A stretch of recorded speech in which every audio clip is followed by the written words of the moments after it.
The views, comments, and opinions of the following program do not necessarily reflect those of Morris Media Studios, MorrisMediaLive.com, or its affiliates. Listener discretion is advised.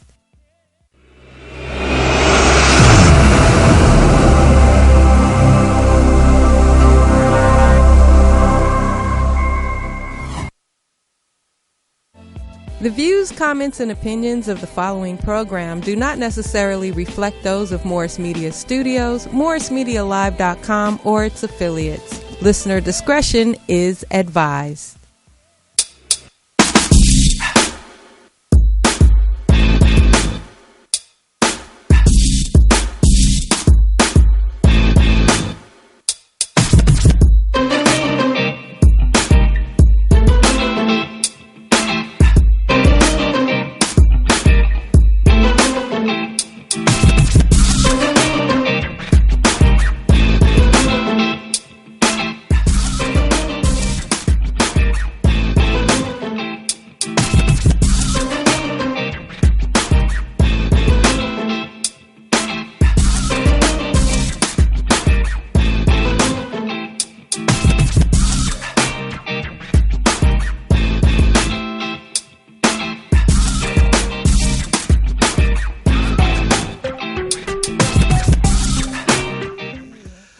Good afternoon, good day. This is Faith Without Borders. I'm your host, Pastor Calvin Sauls, and we're coming to you live from the Morris Media Studios right here in Leimert Park in South Los Angeles. And very excited to be here today. We're going to be tackling a very, very important topic, issue, challenge in the black community. And we're not going to just talk about how this impacts the African American community, but also how it impacts black immigrants. And so we're going to find that intersection, today as we, really look into this very, very urgent, important, significant, issue that we are facing, in the black community, and that is around mental health or mental wellness. Here at Faith Without Borders, we seek to examine in thought-provoking ways, some of the issues that we are facing, in our communities, both in the United States and around the world, and to see how we can have solutions-driven dialogue around it, so that this can be not just informational, but educational and transformational.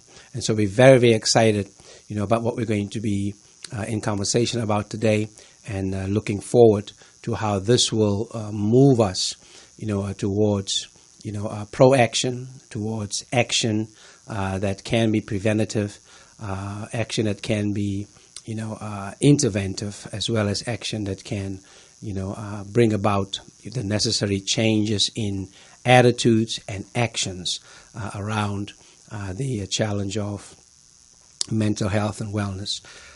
May is designated as Mental Health Month, where we seek to bring awareness, to that issue.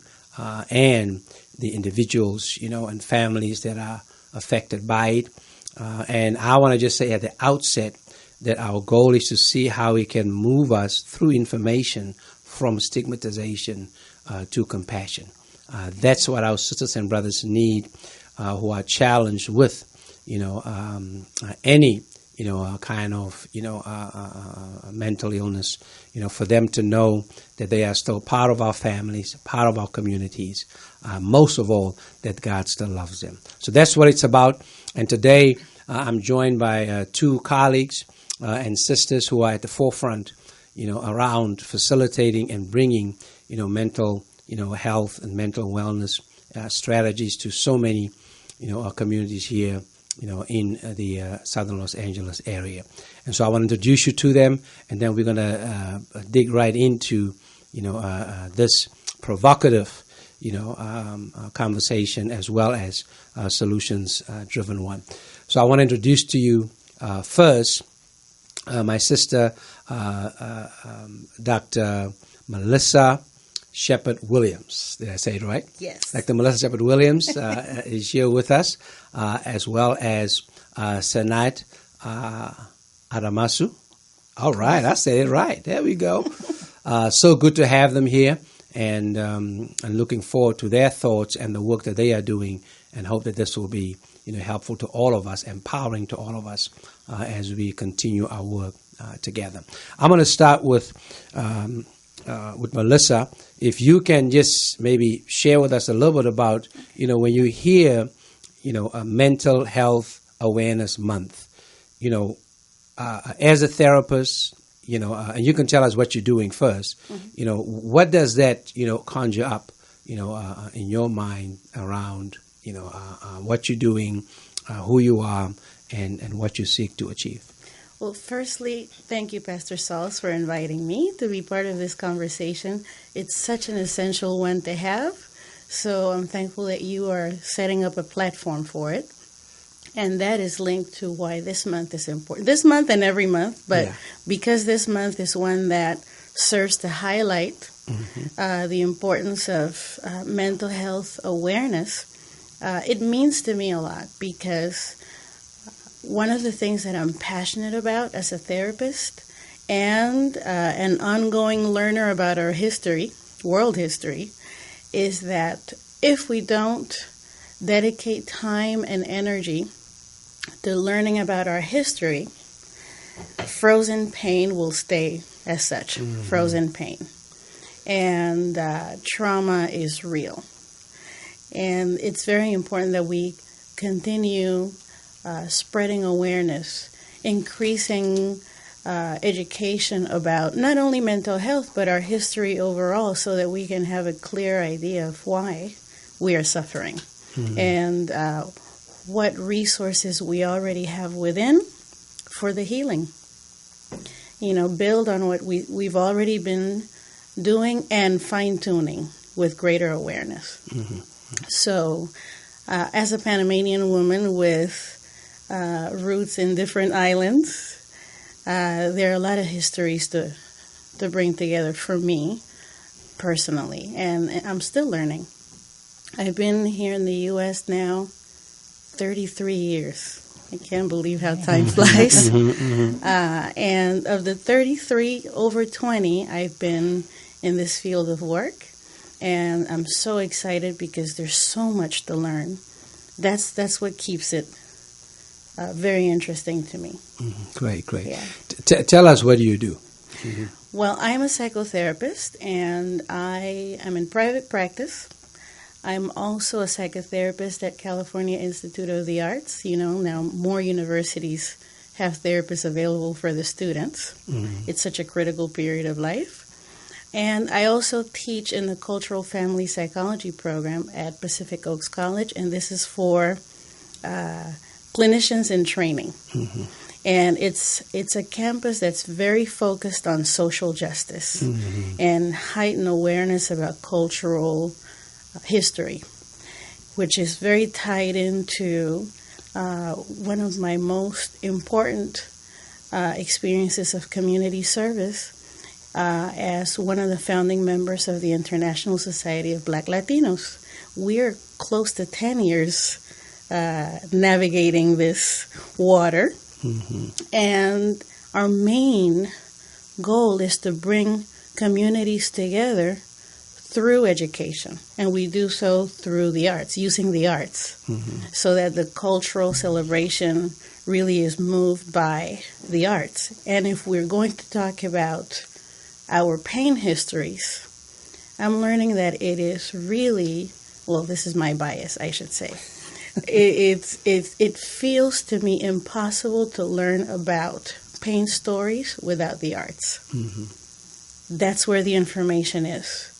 Not only about what happened, what is happening, and how we're healing. It's in the arts. Yeah, certainly the arts play a very, very important role in therapy, and so it's good to hear that that's an integral part of how you seek to approach it. Yes. And I have to say that the International Society of Black Latinos is one of my favorite organizations. We partner together in so many ways. Yes. To try and see how we can create a sense of belonging. For a lot of our Black Latinos, as they find themselves at the intersection, yes, here in the United States, and and you and the leadership team there, y'all are doing a great job, around creating that sense of belonging that is so empowering, especially around this frozen pain, that you mentioned earlier. We're going to get back to that a little later on around that. Sanait, so good to have you here. This is my sister from Ethiopia, one of my favorite countries that I've visited several times. And tell us a little bit about what you are doing, and then I'll share a little bit about how we met and how we connect. But it's so good to have you here, and really appreciate the work that you are doing, you and the coalition. But tell us a little bit about who you are, what you do, and the coalition. First, I also thank you so much for being a voice for immigrants, predominantly for the social, political, and of course health issues, since I know you how many years ago. And thank you for being with us. I'm so proud and honored to be with you. Mainly, the Morris Media has been a voice for us for how many months and how many years since they started. So I'm really blessed, like we are in the middle of the Mer part, whereas blackness with belonging to start. Yeah. So my name is Sanait. I am the Executive Director of African Communities Public Health Coalition. And that's a nonprofit organization located not too far from here in Stalker. We were founded in response to mental health issue in African immigrants.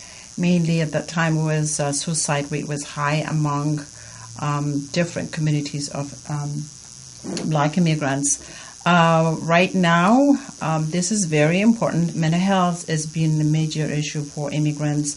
The pre- and post-migration trauma, as you said earlier, which never been resolved, yet we still have to come to take the acculturation before we resolve our own issue. So it's been difficult, and also the cultural gap, there's no bridge. So people tend to resist, or stigma has been the barrier to come forward to receive services. So knowing that, as professionally I'm a clinician as well, knowing that's a barrier for our communities, we gathered together and created this organization that addresses the issue of mental health and immigration issue among our community. So right now we do so many different programs. We have direct mental health services, which means we have African-centered clinicians, case managers who address the issue over 10 different African languages. And we also have outreach and education. That's the significant or the signature program we have, raising awareness what's going on among our community. I mean, as you know, mental health, it doesn't have to be severe disorder. Mental health, we have a common mental health among us, anxiety, stress, and depression, all that. We don't have to pathologize our symptoms to be mental health. That's all the stigma not coming forward to get services. So this organization has been really, really empowering our community, mainly in West Africa, and it's not like the regular traditional services. We must go talk the language. We must go address the issue from their perspective, the cultural perspective, if that's what it takes, and that's what it's going to take. So we created this holistic treatment by going to the churches, mosque, you name it, social gatherings, to break the ice and take out the barriers. So that's what we've been doing. The outcomes is great, and for the last 9 years, we've been working with the Department of Mental Health. We contracted. So we have done about 5, 6, I think 7 projects so far. It's been very successful, and currently we have one really unique program, which we're going to be talking a little bit more about that. But I really like the fact, although mental health has to be ongoing process, it has to be educated, the community has to be address these issues, ongoing process, but just to designate this May is great. It will give I don't know if you know, there's We Rise, as a Department of Mental Health sponsored. That's been a really great success since last year was the first, and this is the second year. Every other community has to use that as an excuse, mental health month. So I'm really appreciate. We also have July. We're going to be the Black Baby Moore Campbell. That's also designated as mental health awareness week. So, as I said, I'm so glad to be here, but it has to be everyday thing to raise awareness of what needs to be done. Mainly for the youth, we start losing our youth due to the cultural barrier. There's no bridging the gap.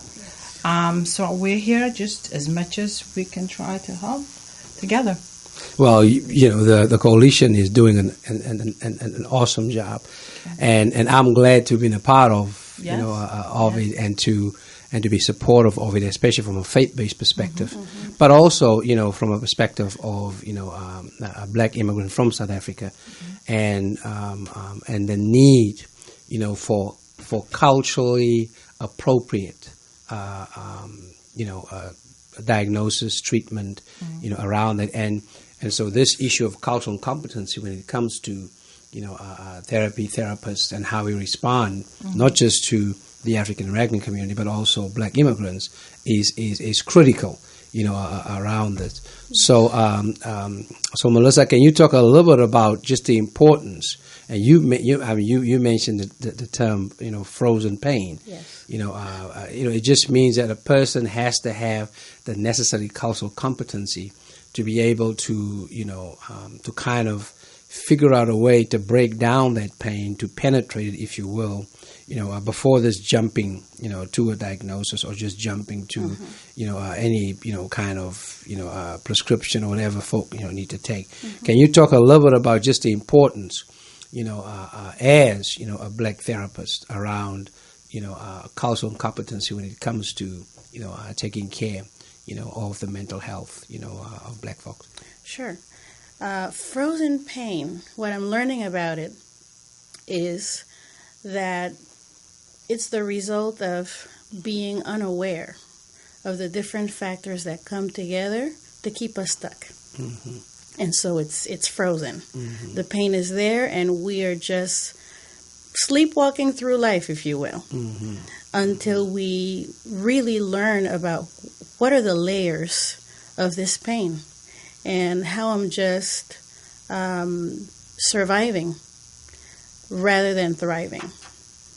Doing the best that one can, and the body is amazing. I mean, it is the repository of all our experience, the pleasure ones and the painful ones. And yet it's also equipped to keep us surviving.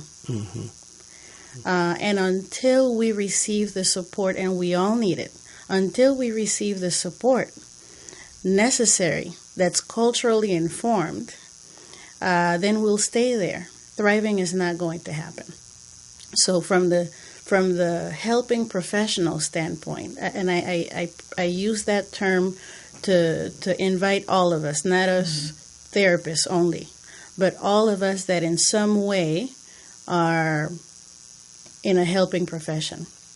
It's important to stay humble, to not think that one day at 5:30 we're going to know all that there is to be known about working with someone of African ancestry, because there's always more to learn, and each person's story is unique. It's a unique narrative.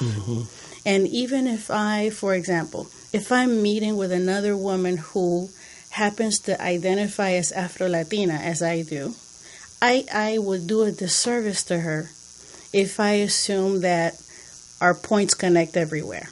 I need to hear her story of pain, and I need to stay open so that I become more culturally informed, how she sees it through her eyes. And, it deepens empathy. And in deepening empathy in this dance, then the person may feel more invited to share more, to go inside even deeply to places they may not have gone to before. And so the frozen pain can gradually melt. But I'm oversimplifying, Right. It's such a process of learning, and it goes in both directions. Yeah, and I mean, part of it probably is, how all of this connects with intergenerational trauma, right? Yes.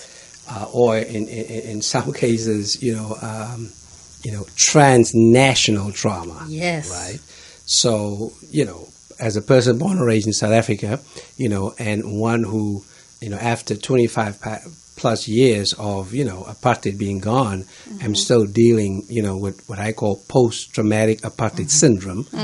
So I come to the United States, and get to know and understand, the experience of othering in this country of African Americans, and then, learn about, what later on became known as post-slavery, syndrome. And so you have this not just intergenerational trauma because of frozen pain, but you also have this national trauma that comes together, around that. So, I mean, how do we, at least just figure out a way to acknowledge that, as we try to sift through the maze, of the appropriate, or the necessary, therapeutic, opportunities that folk need, around us. And any thoughts about how do we, attempt at trying to figure it out, beginning with acknowledging it? Many thoughts. and I'm learning. And I feel that at the core of it is expanding education about our history. We must learn about our history so that we become more aware of what you just said, post-traumatic slave syndrome, as an example. So that we understand why we interpret the world around us the way we do, why we interpret the world inside us the way we do. Why do I talk to myself the way I do about what's happening in my life? And how does that influence the choices that I make? If we don't learn about history, we will be blind to how we move in the world. Yeah. And it creates conflicts in relationships.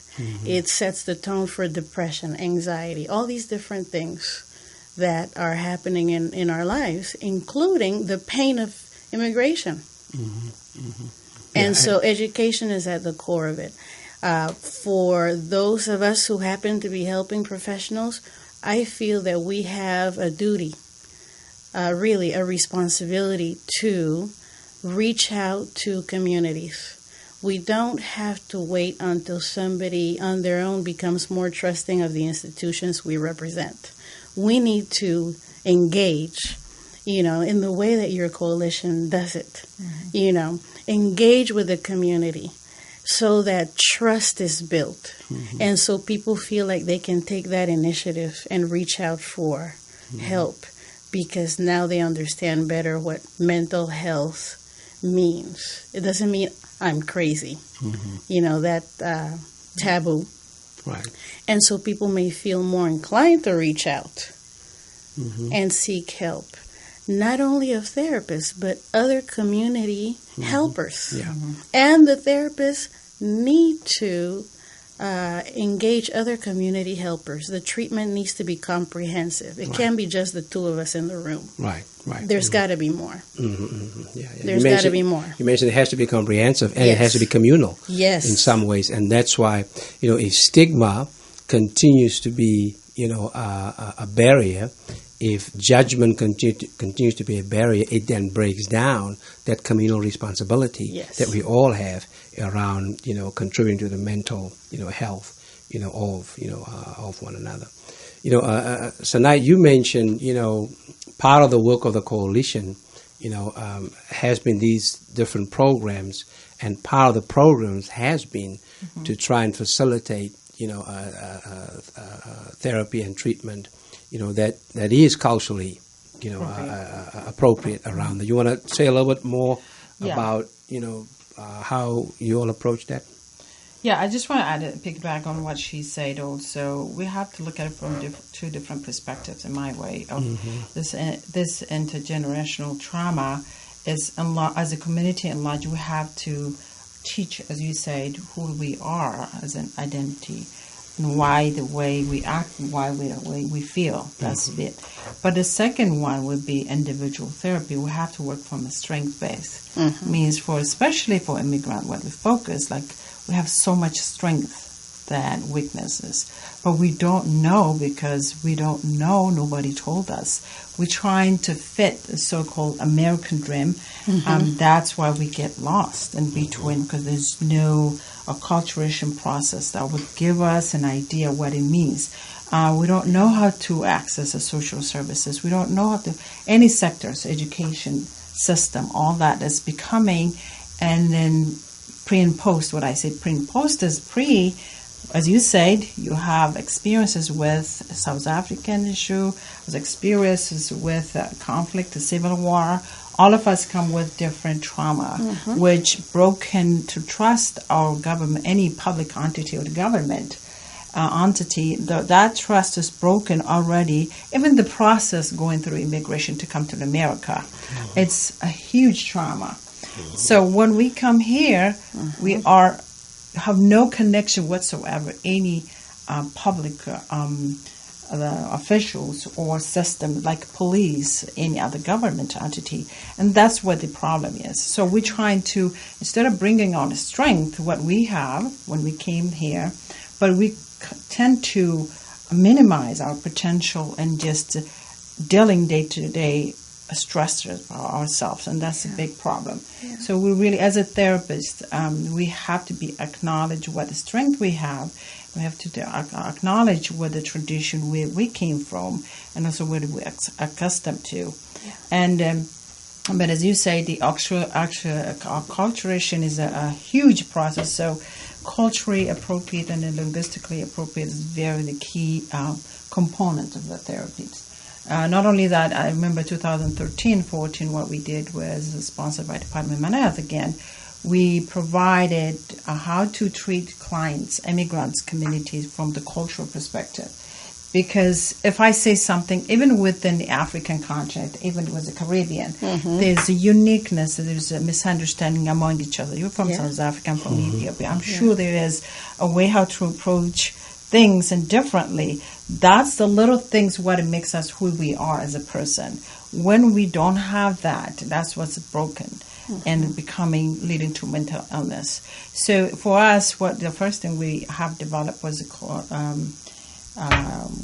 curriculum. Curriculum, what means is they've done quite a study among different communities and African communities, and so we formulate that, what it means from each culture perspective, what mental health means, what is the taboo as mental health each communities, and what is a prevention or intervention. So we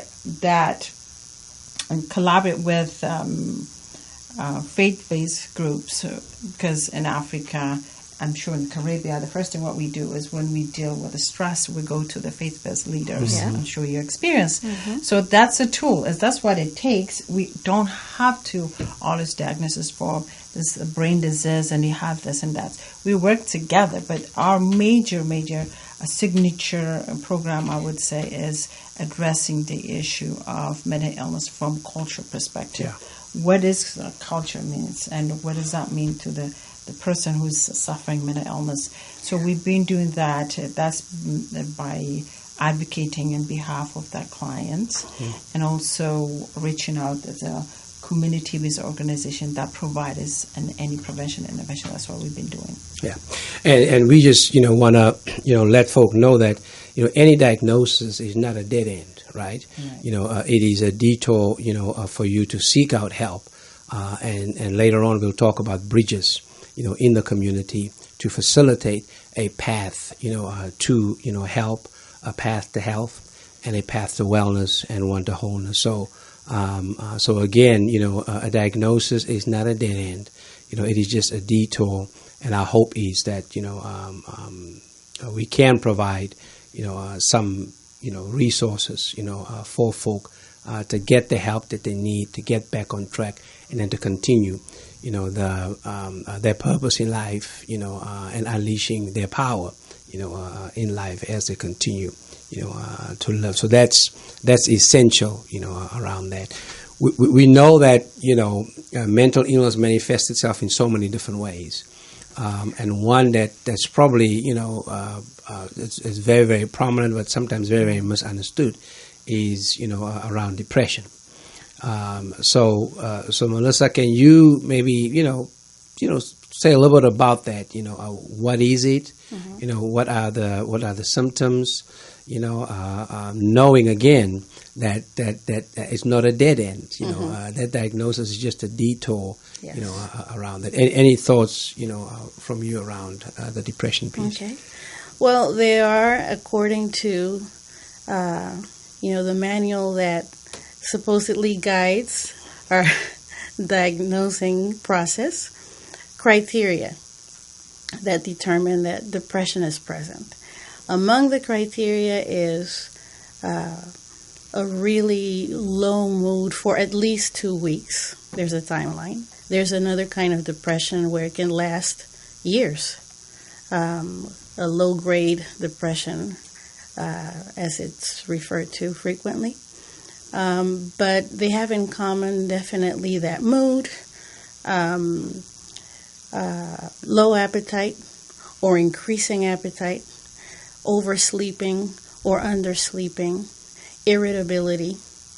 These are things that are very common within that experience of depression.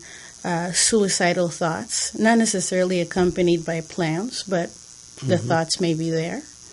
In children, there are certain other variations. But I want to always be mindful that even though these are the things that we are trained to keep in mind when we're diagnosing, at the table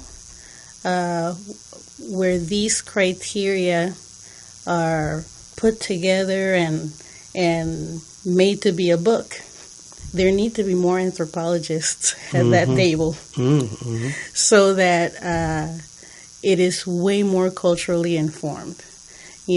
What may look pathological to someone based on what they're reading may not fit what happens in this culture, a particular culture, when this particular mood is in progress. So I'm not married to the book, is what I'm trying to say. I know that we definitely are guided by it, but like you, I just feel that we must focus mainly on cultural expressions. What are the words that people use to describe what's going on? You mentioned anxiety. You hear Spanish-speaking people say things like susto. That's not in that book. Things like that we need to be very mindful of. These little details. Language is powerful. Yeah. When those symptoms manifest itself, what are some recommendations that you have for family, for friends, around, how to be able to support this person, to be able to guide them, if needed. I mean, what power do we have in terms of, helping a sister, helping a brother, a family member, a friend, a colleague, once we begin to just notice some of these symptoms? I think that's an interesting question. I feel that it's a layered one because we might be in the presence of someone that needs help, but if we may be needing the same help and don't know how to help ourselves, trouble. So coming from the place of assuming that we know that help is out there, I would say let's increase our awareness about what resources are available, and not just therapists, so that at least one step is taken towards connection with someone else who can be a listening ear, someone that can be trusted. We're social beings. There are certain things that we simply cannot and should not do alone. Healing is one of them. Some things, yes, we go inside, and when we go inside informed, then we can better move forward. So I would say let's make ourselves aware of what resources are available. I know that part of the challenge, and that's why I'm thankful that your organization exists, part of the challenge is that if, and also immigrants, if these institutions are associated with the oppressor, our folks are not going over there. And that is the reason why we need to continue this effort of community building, of bridge building, so that we can help another that is needing support, because we've already connected with community leaders. It could be faith-based. It does not have to be, but the variety of support resources that can be in a community that can eventually lead to a therapist. It doesn't have to only be a therapist. Right. I agree with you. You know? But the thing is connection. We cannot help another if we ourselves don't feel connected. So nice. Well, again, she's absolutely right. One of the issue with the stigma is even to say, I'm going to send you to a therapist. The name of the therapist becoming stigma. Oh, you're mental. You're crazy. I'm not sick. I'm not mental. What do I have to see the therapist? Right. Even couples, when you tell them, like, you have to go to the therapist, that's a big thing, right? So that's why we're trying to reduce that stigma. I used to have a teacher that is better than have one good friend than any psychotropic medication. That's Amen. True. It is true. So if you have good, family members, someone, that's the first thing that has to step. The only thing I have to say, we have to accept who we are as a person before we judge. And I think in our immigrant communities, mainly my experience, mainly when it comes to the youth, I think there is a culturation process that's been hard, because what the family see that young men and women going through the process or mood change and mood swings, stuff like that, they assume, this is you trying to be American now, you don't listen to me. So they wanted to be validated by their children. They act like someone Ethiopian or South African, whoever might be the background. They underestimate the children's problem, what they're going through. Yet those youth going through school, they have to fit these two cultures in between. When they go outside, there's another world. As you say, there's the systemic problem is out there. The immigrants, they might have accent or not, at least the parents. And also there's a systemic problem, that discrimination. They're black, right? So those are the things they have to face, and they don't know how to survive in there. When they come home, they have to be that African culture respect and eat the way I talk to you, the way I treat, all that. So it's a pressure going on without acknowledging what's going on among those youth. So I really highly suggest it first and just accept those kids or adults as they are, and just validate the feelings where they are. And then, as you said, and the second thing I think we need to be doing, all more prevention factor, is train more people in the community, including faith-based leaders and the community leaders, that acknowledging the symptoms. What does it take to the next level? That's what we need to do, really. Yeah. Otherwise, we just go in a circle. This is what's going on. The current mental health service, $1 billion is invested, and we're trying to say no. We want it to be treated the way we want it to be. We have the uniqueness. You don't understand our culture. And then it's for us, the burden, to teach those service providers. They will never understand unless we go reach them, teach them how to be treated. They want us to be treated. So yes, I think the first thing is the family friend will help. Just validate whoever's going a process or who are going through those moments. And the second would be just, if it depends the severity of the symptoms and then seek to get professional help. Yeah, and our hope is that, that we create such a healthy sense of belonging, that a person's diagnosis doesn't have to result, in discrimination, nor, in shame around it. So that we can create, safe spaces where folk can be, true to what they are experiencing and what they are going through, as we look at this and as we continue to make our way, through it. I mean, what we want to try and say to people is, look, when you receive a diagnosis, you don't have to become that, but we are here to help you overcome it, and that you are not alone, in this.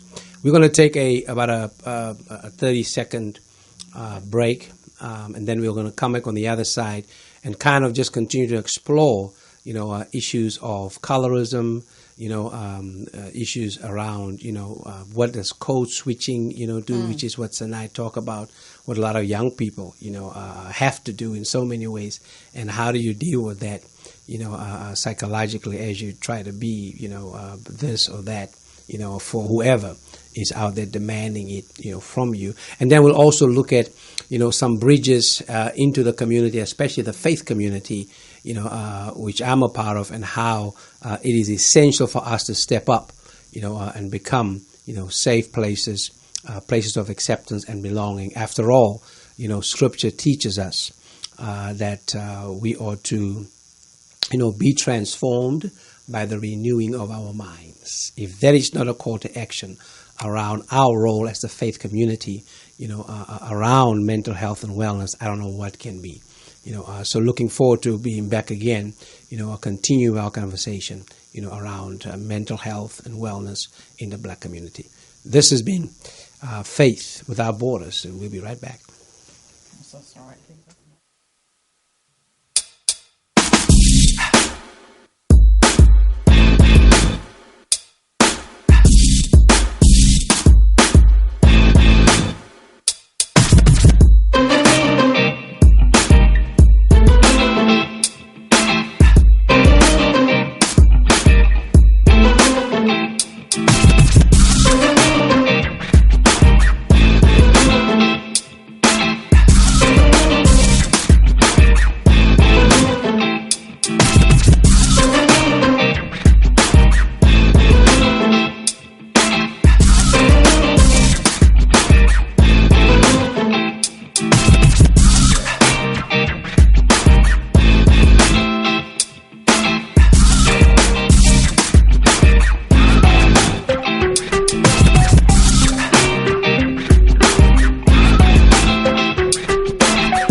Welcome back. This is Faith Without Borders. I'm your host, Pastor Calvin Sauls.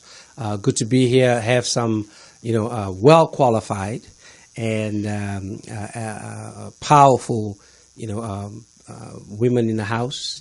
Sharing, the work that they are doing around mental health and wellness. And as I mentioned, before we took a quick break, we want to get into, a few other challenges kind of hit, some of them. The first one is colorism. Mm-hmm. We know that, is because of the prevalence, and how so many of us have been infected with and affected by white supremacy. Colorism, is a trauma that is a global phenomenon, and contributes in so many ways, to challenges around mental health and wellness. Melissa, you want to say a little bit about, Sure. its impact, and how do we, prevent that, or how do we intervene, in terms of that? Yes. Colorism, as I'm understanding it, is the result of our people absorbing the faulty beliefs imposed by oppressors about better than. Better than, in this case, what's the color of your skin? Mm-hmm. The closer to white, the better. And then how that impacts your life in many ways.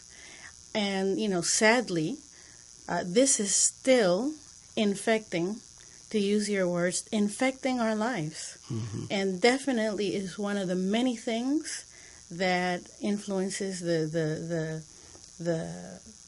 experience of depression, conflict between people, mm-hmm. violence between people. Mm-hmm. We ostracize our own people. So then we take on some of the behaviors of who's been oppressing us. And that definitely is an example of intergenerational trauma. So then the pain is moving from one generation to the next.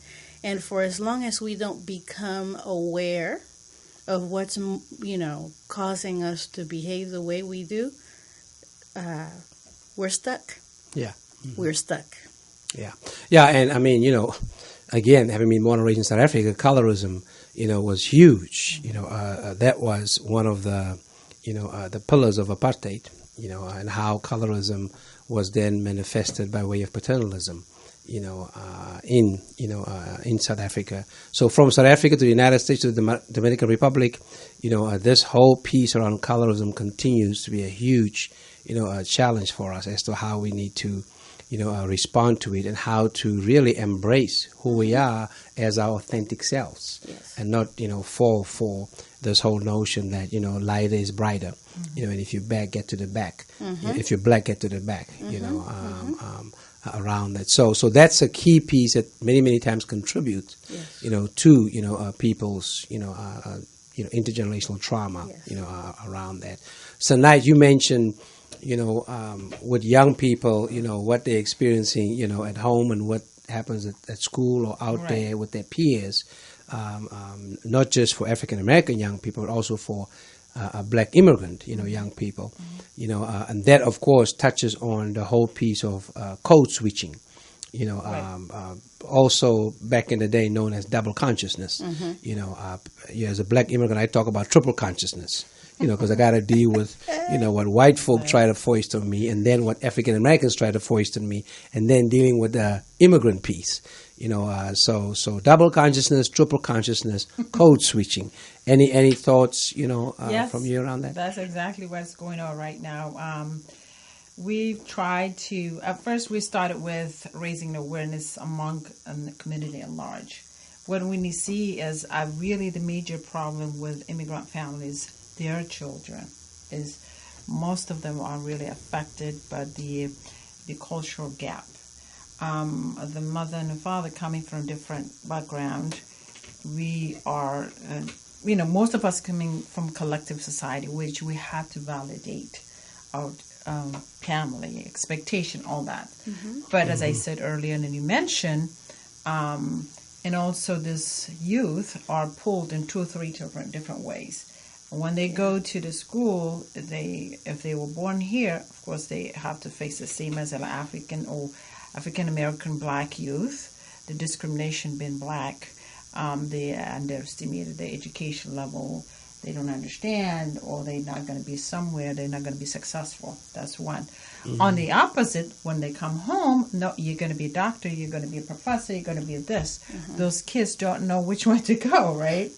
And the same thing goes to the mental health issue, and if they experience that stress, feeling down, depression, anxiety, mainly anxiety. I see a lot of with TAY, which is 17 to 24 age, anxiety from different reasons, like going to school, the transition from high school to college, all that really affected those behavior.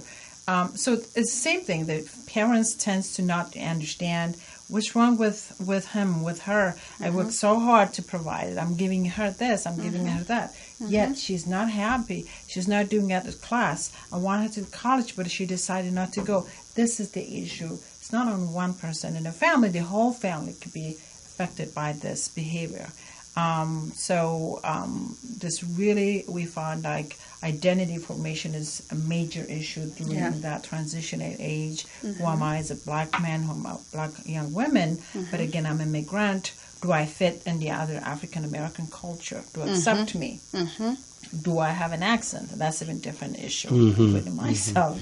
So that's the kind of thing that causes mental health issue among youth. We recently have a great project, and last year we started recruited for black immigrants. We started as black immigrants and Caribbeans and African descendant. That's in Puerto Rico, Panamanian, Jamaican, of course, the African continent. We did, but we said when we look at it going around, we find out there's something common among those black youth. Having African American, we have more common differences. So we brought it together, and it's just like, no, we just have to do black youth. And it turned out to be something else, which I'm so proud to talk about. That is a great experience. What I found out throughout this process is, yes, there is a discrimination, there is identity formation gap, but these youth are brilliant, but they need guidance. They need guidance, so we develop a curriculum. We have storytelling, we have public speaking, basic mental health, and the power of advocacy. Those are the things. Of course, outreach and engagement is the main. I look at them as a storytelling would be a little tool they carry around. They want to do presentation. We gave them the choice which topic to select. Storytelling to come is a therapy, like it's becoming more a treatment session when everybody step up and telling the story. They're not ashamed. They create their own village in a space amazing, and those youth trying to teach other elementary and middle school. Now we're going to the middle school, doing the same thing. I'm so proud. So what it's showing me is not just focusing on discrimination with intergenerational, but we also have to bring their strengths. This is who you are. Do not be determined. That doesn't define who you are as a black man, but you have more identity within yourself. So that's what we're trying to do. So really have to have a lot of work to do with young men and women to empower, to bring the best out of them. And this is one tool we found. I'm looking forward to working with all of you. Mainly faith-based has to work this really, really strongly, because that's why we kind of collect under faith-based for immigrant community. We don't have per se this center, that center. We're all associated with faith-based organizations. So we're trying to work with faith-based organization. Well, that's a great segue for us, because again, we want to be supportive of that, and hopefully at some point in the future we can have some of those young people with us so they can talk about their experience and how we can continue to work on this. You mentioned the faith community. The two of you know that I'm big around how the faith community must play a role in every aspect of people's lives. And this show is called Faith Without Borders. And I've named it that because I believe that we serve a God without borders. And because of that, how we practice our faith, can be limitless. It can be borderless, if you will. And so how do we then employ and deploy our faith to see how we can bring about racial equity, the beloved community, as we do the work that we've been called to do. And so the faith community, I believe, can play a tremendous role around how to advance, and facilitate mental health and mental wellness. And I want to, ask the two of you just your thoughts around how you've utilized the faith community. Every congregation I've been a part of, health and wellness has been an integral part of that. In fact, I believe that health education is an integral part of faith formation. is not separate or apart from it. Those are inextricably linked. In terms of that, because God is concerned about every aspect, of your life. We don't stand before God in various compartments. We stand before God, as a whole, and God is concerned about us, as a whole. And so the faith community can be a very, very important bridge, to mental health and, mental wellness, around that. I want to lift up and give a shout out, to Emmanuel Praise Fellowship, where I had the opportunity to worship, with today. They are located in Rancho Cucamonga. Bishop Calvin Simmons, is the pastor there, and Pastor Maisha, she is, the one that coordinates their health, and wellness ministry. And this entire month, they have, every week they've done something at the church and in worship around educating folk, in terms of, mental health and mental wellness. And when I was there today, I was just so, touched and impressed, around how, we've allowed it to enter into not just the church building, but enter into worship, around how it is that that God, seek to, God desires our wellness, and the church can be a huge advocate in that. So shout out, to Emmanuel Praise Fellowship, Rancho Cucamonga. Y'all are doing a great job, and you blessed me today, as I was part of your worship, and we shared around how to keep our lights on, around that. So if you all just want to share a little bit about, how can, the faith community, churches, mosques, temples, synagogues, play a role, and any other spaces, of worship. How can the faith community play a role around advancing mental health and mental wellness?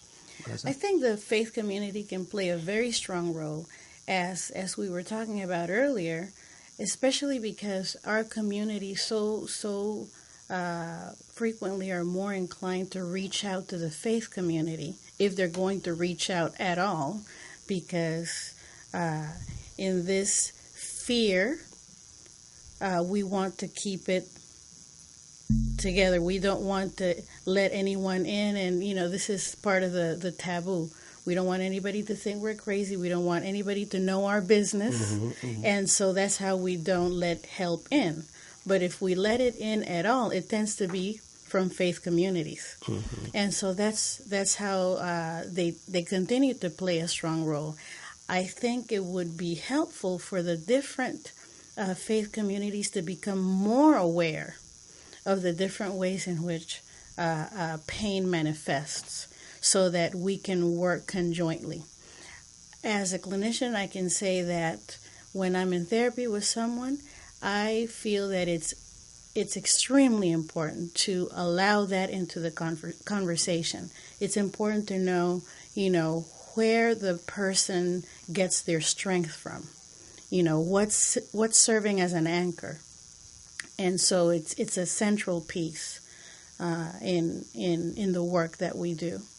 And that's where the comprehensive piece comes in. Sometimes we talk about their own experience at home, how they practice their faith.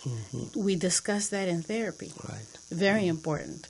I would like to add, and this is to piggyback on what you were sharing earlier, when the International Society of Black Latinos goes to schools and universities and businesses and wherever they welcome us to present a workshop about our culture, which ends up being an open door to talk about human relations in general, not only the Black Latino experience. When we meet with youngsters and we're in small group conversations or large group conversations, that's where they open up about their pains, about their struggles that maybe they're not discussing at home. And this is a way of raising awareness, not only about what's difficult, but what are your strengths? What are your anchors? And the conversation about faith can be one of those pieces of the conversation. What serves as an anchor to you? You know, so that we go from a strength-based platform. Right. So now you want to share some closing words? Right. Yeah. My personal experience is spirituality is a part of me. I came from a Christian background, but I found like all human is equal under the God's eye. So we serving human. Human is human. It don't matter which religion you practice or what color or background you came. So the spirituality and the faith-based organization is the tools, because traditionally for Africans, regardless you're Muslim, Christian, whatever, the first thing you have to go help is faith. The faith-based organization, Presta, you know it, right? That's what we disclose our problem. That comes not per se that priest or the imam would do something, but we're feeling like we are connection and a high power, which is God. So believing in that, spirituality is main component within the mental health perspective. And as African Coalition is one of the things we're working on is with imams. We have a great mosques, 2 or 3 at least, West Africans, for the Muslims, and part of my coalition board members are very active Muslims, so they're really getting us to their community. So there's no boundaries. We go anytime. We celebrate last year Eid with 300 people among Christians and Muslims. We're going to do it, by the way, June 6th, June 8th this year, Eid in the park, Torrance Park. Please make a note. So what I'm saying is spirituality is very important. When we say spirituality, is all faith-based organization as our partners. So we're in the process building that component, not only mental health therapists per se or med support. Spirituality is mainly for immigrant population. That's who we are. That's what we hold on.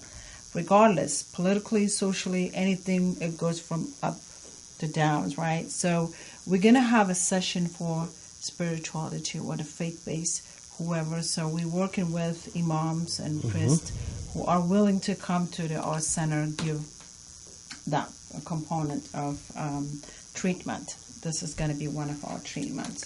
That's where we are as a whole. So it's very important. I'm looking forward to working with you, other faith-based organization, because that is needed. That's who we are as a person. My personal journey is, if it wasn't God, there's no way I can do this work. Yes. This has been such a great conversation, and so grateful for Melissa, who was here with us, Panama in the house, as well as Sinai, Ethiopia in the house, and South Africa in the house. And so as black immigrants who have made it a point to be part of the black community in the United States, because, of our intersectional lives, and our commitment to contribute to our mutual liberation, as we seek to pursue mental health and mental wellness. This has been, great, to be, with you all once again here on Faith Without Borders. And let me close with this for each one of you. This is, from Scripture, 3 John 1 verse 2, and it simply says the following. My brother, my sister, I pray that you may enjoy good health and that all may go well with you, even as your soul is getting along well.